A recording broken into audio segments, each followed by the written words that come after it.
Is there anything I can do for you two? I'm afraid that Wangsheng funeral parlor isn't in the best state to receive guests. We've come to see Zhongli. Could you please tell him we're here? Unfortunately, Zhongli isn't here at the moment. It seems he went to Northland Bank. Doesn't the Northland Bank belong to the Fatui? Last time we saw Zhongli was before we went to the Golden House. Do you think he doesn't know about the attack on Liyue? Visiting the Fatui at a time like this could only mean more trouble. We had better go and make sure that everything is okay.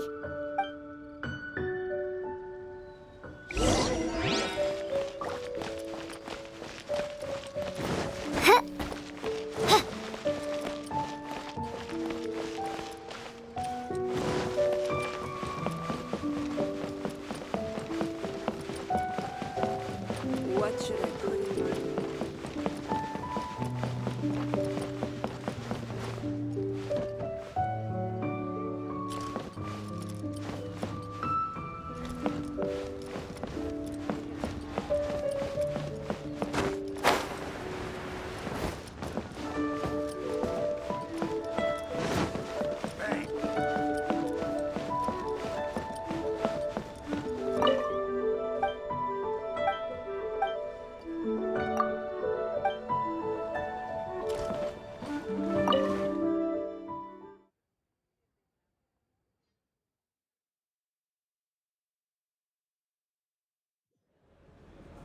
You call this cooperation between Harbingers?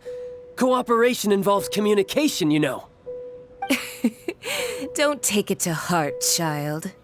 Besides, aren't you happy that you got to skip the formalities and bring chaos to the land? I'm sure you must have enjoyed that. Oh, it seems that some of your friends have arrived. Hey, it's Zhongli and Child. And you! You're also one of the Harbingers? It's you two. I believe we've met once before. In the city of Bards, was it? I'm glad you still remember my name. Ah, right.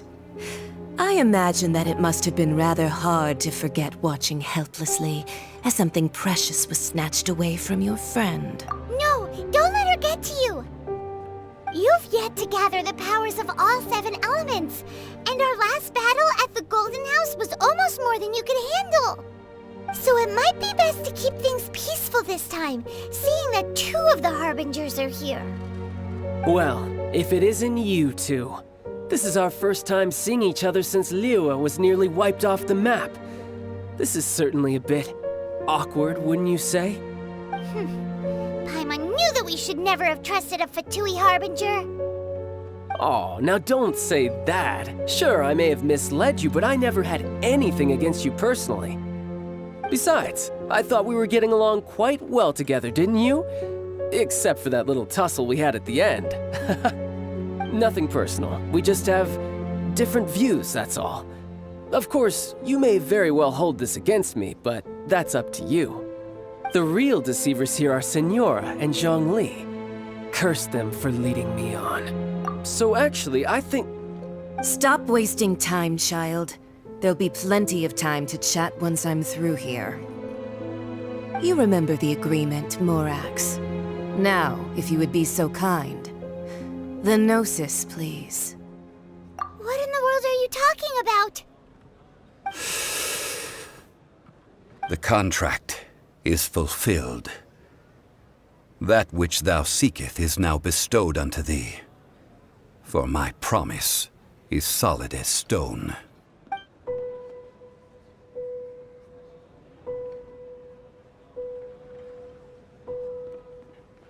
How sanctimonious. What? So you're the Lord of Chiao?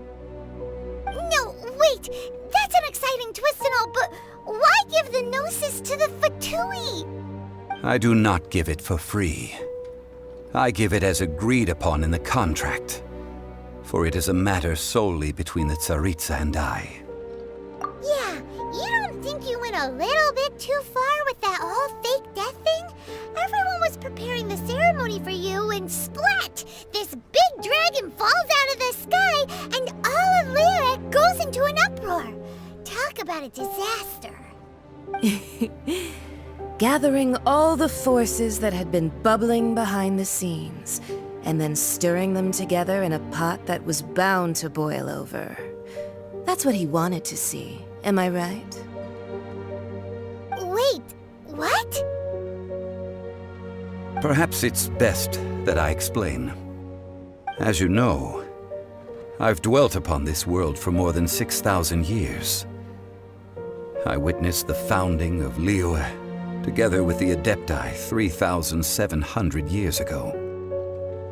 Even boulders that can withstand whirlpools will erode with the passing of time.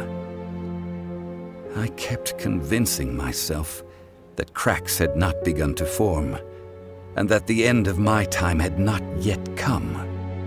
Until one drizzly day, as I was strolling along the harbor, I heard a merchant tell one of his workers, "You've finished your duties. Go ahead and call it a day." I stood motionless among the crowds, asking myself, have I already finished my duties? Oh, Zhongli. But as I began to consider relinquishing my divine role, I soon discovered that many reasons still remained to not hastily depart. Was Liyue, the city I had dwelt in for so long, already prepared to enter its next age? I decided that a test was needed in order to reveal the answer. So I feigned my own death, and gathered the cast of Child, the Adepti, and the Liyue Qixing to play their roles together on the stage that was Liyue. Indeed I was. The gnosis which I had kept for so many years suddenly seemed to have lost its meaning. That's right, which is why I continued to safeguard the gnosis until now. So you mean that if the chaos ever reached the point of no return, you would simply appear and use your divine powers to bring Liyue back under control?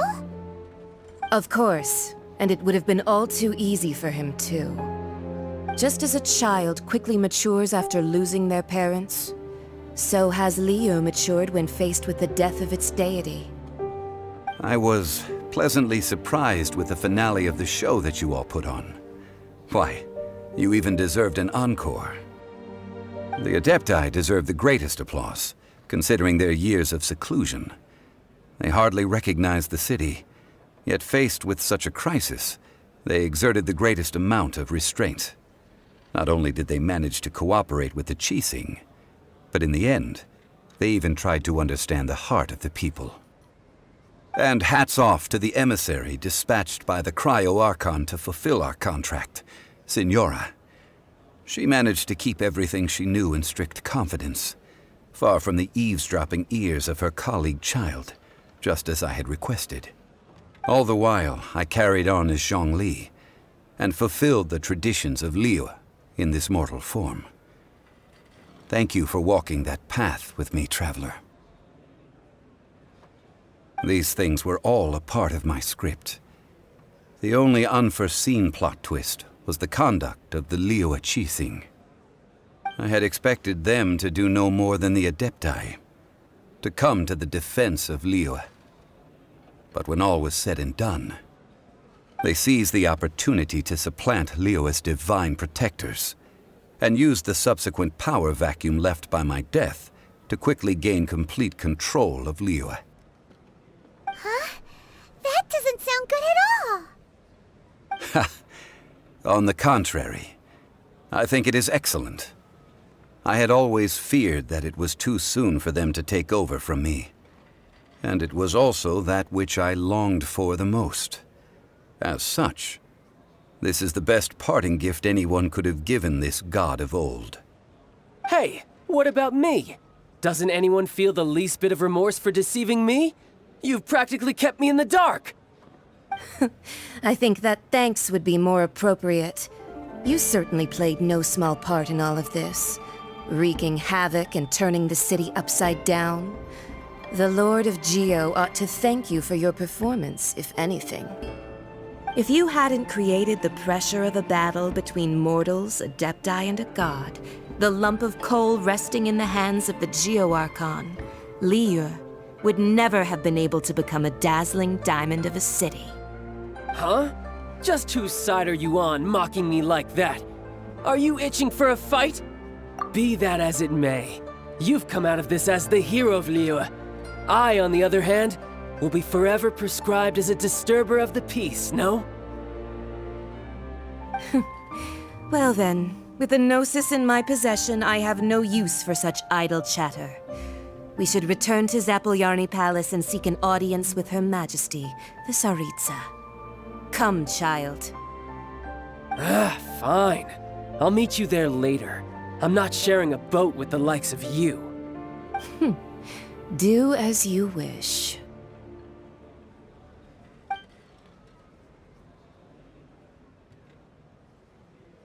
Now then, is there anything else you wish to ask me? Right! As Zhongli always told us, a good trade is a fair trade. Paimon has no idea what could be a good trade for a Gnosis. Realistically speaking, there is no such thing. Huh? However, I am the god of contracts. For thousands of years, I have made countless contracts. If the deal was of no benefit, then I certainly would not be inclined to agree to it. My agreement with the Cryo-Archon will be the last of my contracts as the Geo-Archon. My contract to end all contracts. As for the bargaining chip that the Tsaritsa used to balance the scales, uncover that answer for yourself in your future journeys.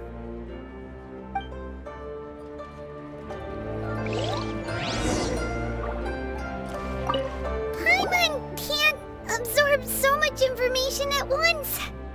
So, Zhongli, what sort of contract did you sign with the Cryo-Archon? Paimon's so curious. One of the clauses of our contract was not to divulge any of its contents. You're so petty.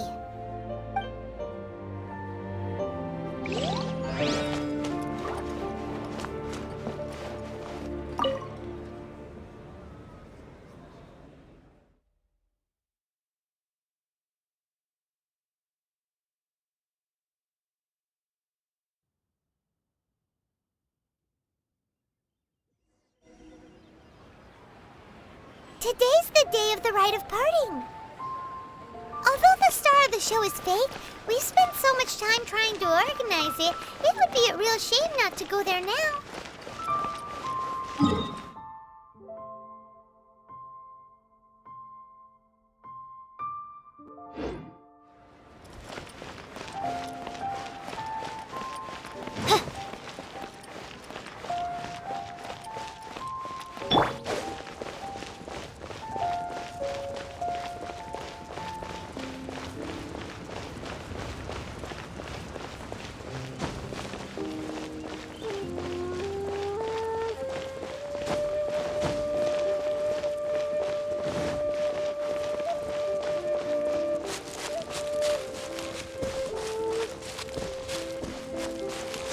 Well, since we're going through with this rite of parting, I guess it means that those rumors hit the nail on the head. So Rex Lapis is really... But they didn't catch the culprit, did they? Oh, come on. Do you think that the assassin could have been a normal person? You know what I think. I don't think any of the gossip on the streets you hear from those shady types is worth anything. There's only one real possibility in my mind. I've heard that the assassin was that Fatui fellow. Youngish, pretty high in rank. I think they called him Child. The Fatui? They certainly are very suspicious. Who knows what those... Shh! Lower your voice. If the Fatui catch you in their sights, Rex Lapis won't be around to protect you this time.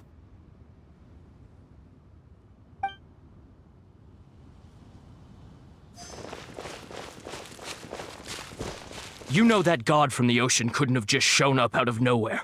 I mean, it's been 2,000 years since Rex Lapis subdued it. Yes, and to think that this happened right on the heels of the incident with Rex Lapis, too. Say, Do you think the person who assassinated our lord and released that evil god might have been one and the same? Now that you mention it, that's very possible. Yes, it's very possible indeed. I mean, it all fits together. That person must have colluded with the evil god to harm Rex Lapis. Oh, that wicked, black-hearted scoundrel. Still, what sort of supernatural prowess must this person possess to be able to do such things? I have never heard of such a person in all my years. Ah, forget it. Guessing's no use to us. Look, the Millilith over there looks like he's about to make an announcement. Let's hear what the Ministry of Civil Affairs has to say first.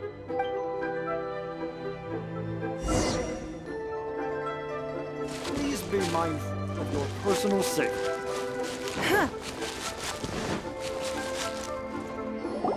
Hear ye all! The Qixing's words.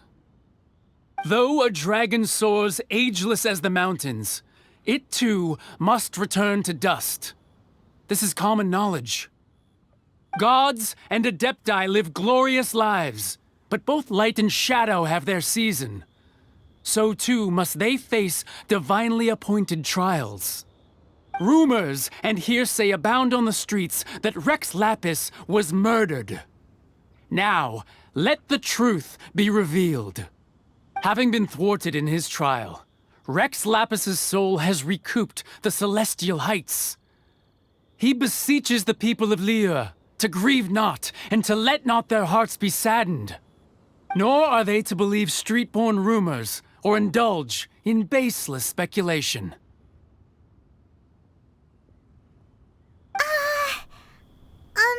Paimon needs a translation on what the Qixing's announcement said. So that's how they're spinning it. Something feels off. Why would they suddenly give up looking for the murderer? Not to mention how this excuse sounds like something they just made up on the spot. Could the Qixing already have known that Rex Lapis wasn't dead? But Zhongli said that neither they nor the Adepti knew anything. Did Zhongli tell them in secret after his gnosis changed hands? Exactly, right? Ooh, seems like the rite of parting has been going on for a while now. Let's go have a look.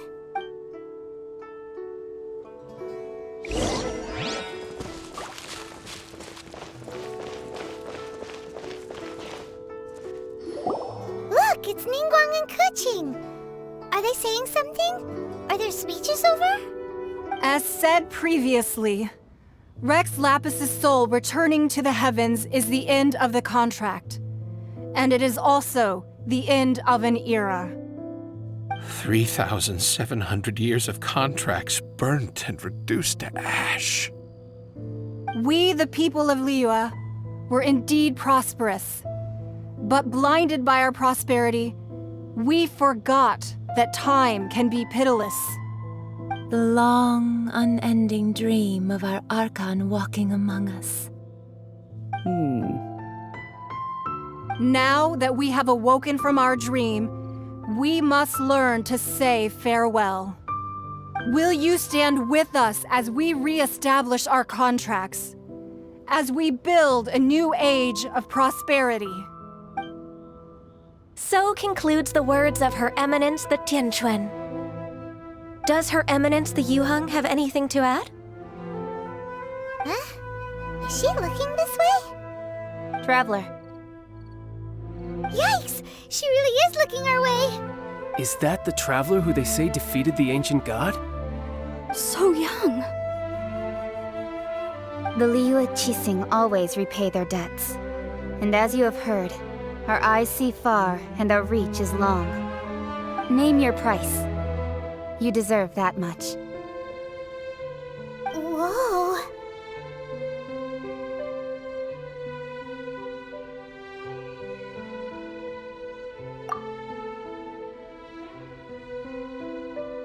Well, could you help me put up some missing person posters?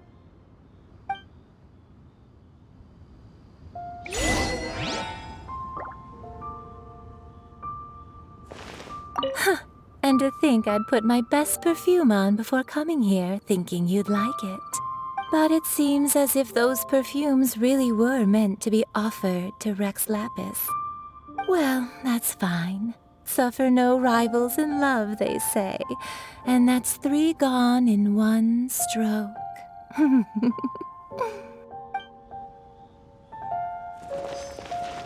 As for the mortals and adepti of Liyue, what shape shall our relationship take from now on?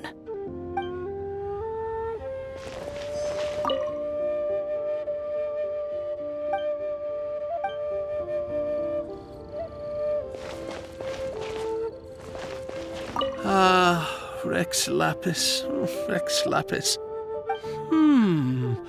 Now that I think about it, if everyone's of the same mind as me, perhaps mementos for Rex Lapis might be the best short-term business opportunity.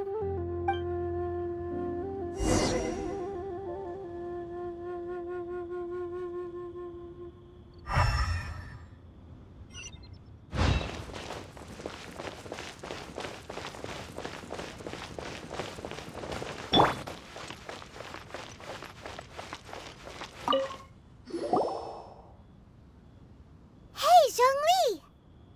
Look at this. Everyone in Liyue is caught up in their emotions, thinking that they'll never see Rex Lapis again.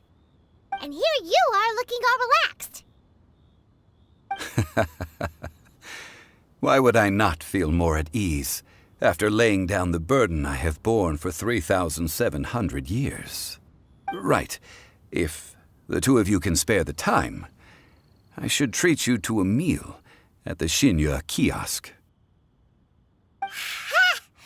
That sounds like big talk, Zhongli.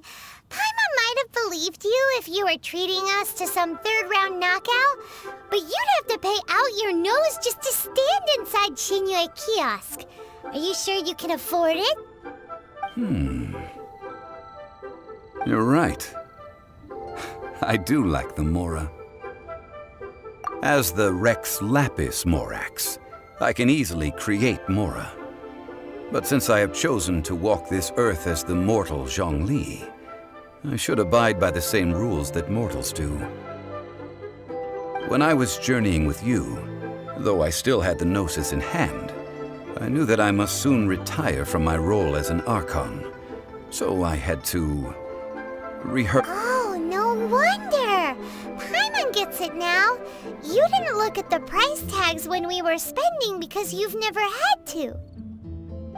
But since you weren't used to not being able to just make more Mora as and when you wanted to, you had to try becoming a parasite to society who lives off of other people's credit. Well, we were only spending Fatui money. You don't have to say it like that. In the City of Commerce, we do not merely exchange money or goods. We also exchange knowledge, memories, and foresight, as well as positions, roles, and lives. The Archon Morax could never experience life as the true mortal Zhongli could, no matter how many times he descended to be with his people. I must thank you for that. I will treasure the memories that I made as Zhongli, traveling the streets of Liyue with you. That is true. But there is no journey that does not end. No meetings without partings. Paimon thinks that we should make a move and continue our search for the 7. I fear that continuing your journey may be difficult. The nation that neighbors Liyue by sea, Inazuma, is presently closed. Yes, the nation has been closed by order of its deity, the Electro-Archon Ball. And just as the people of Liyue preferred to call me Rex Lapis, she too goes by another name among locals in Inazuma. Paimon thinks we've heard that one before. Raiden? That is the case. And since Raiden is also the shogun of the Inazuma Bakufu, people call her the Raiden Shogun. That said, Though people at the wharf were saying that the situation in Inazuma is very tense, Paimon doesn't remember that always being the case. It wasn't that bad last year. Zhongli, since you're Rex Lapis, shouldn't you know something about what's happening there? Just how did Inazuma become a closed nation? It's because of visions. Visions? When faced with circumstances beyond their control, humans often bemoan their lack of power. But if a person shows true strength of will at a desperate and fateful moment in their life, the gods will look upon them with favor. This is what visions are. Magical foci bestowed upon those who have been acknowledged by the gods. Uh-huh. That's how people in Teyvat see it. But starting from last year, the Rite Shogun began promulgating the Vision Hunt Decree. Vision Hunt Decree? Yes. It was an order to seize all visions within Inazuma's borders, and to inlay them upon the hands of a statue of the 1,000-armed, 100-eyed god. They want to seize visions. But why? Aren't visions blessings from the gods? I should think that in the Rite Shogun's eyes, it is precisely because they are divine blessings that they should be under the sole dominion of divinity. Whoa, that's harsh. The Animo Archon is the god of freedom, and the Geo Archon is the god of contracts. For her part, the Rite Shogun is the god of eternity. It seems as though she has finally decided to eliminate any unstable elements that could pose a threat to her eternal realm. The fact that even I, the oldest of the 7, have now passed away will only strengthen her resolve to pursue eternity. Knowing her, she must have again quoted that adage she is most fond of when proclaiming that decree to her people. 7 ideals for 7 gods, and of these, eternity is nearest unto heaven. All right then. Was there anything else you wish to know? That was a good one. Failing a divine trial. How they came up with that excuse, I will never know. That said, the reason why the Qixing were so eager to resolve the incident and stop pursuing the culprit was indeed because they received news in secret that Rex Lapis was not dead. I hinted as much to the Adepti as well. How did I accomplish that, you ask? Have you ever heard of this particularly convenient Adepti art known as gifting dreams and visions? All right then. Was there anything else you wish to know? Yeah, about that. Before the Qixing made their announcement, we listened to a lot of people talking on the way. Most of them put the blame for everything on Child. These are indeed false accusations. But it remains undeniably true that Child did send people to the Jade Chamber to prevent the Adepti and the Qixing from defeating the ancient god. I've heard that Ningguang is busy milking that for all it's worth on the foreign relations front at the moment, browbeating the envoys of the Fatui. Those poor Snezhnayan diplomats. If it were not for Child's exalted position as a harbinger, I'm certain that they would have shifted all the blame to him and called for his dismissal by now. All right then. Was there anything else you wish to know? The time of the Adepti has long passed.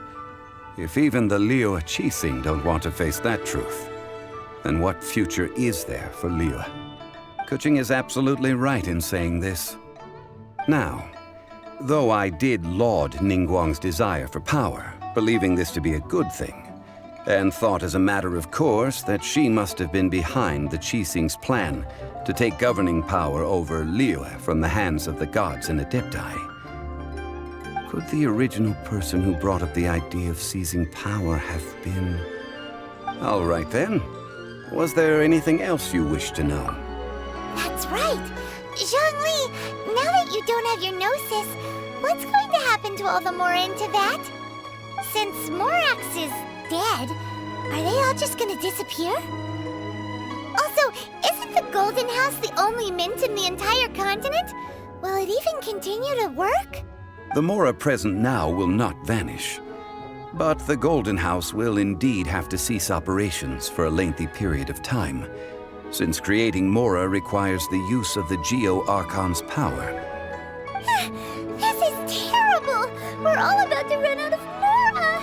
The world is coming to an end! Yes, this is indeed a major issue from a financial standpoint. Well, I suppose we'll just leave such troublesome matters to the Liyue Qixing to debate. Then, did you at least set some private funds aside for yourself? Oh, a private fund. This does seem like a good, logical, common-sense idea. It's a shame. What's a shame? It's a shame that I didn't think of it at the time. All right, then. Was there anything else you wish to know? Well, then. I suppose you'll have to find a way to get inside this closed nation. Have patience. I suspect that some serendipity must first come into play.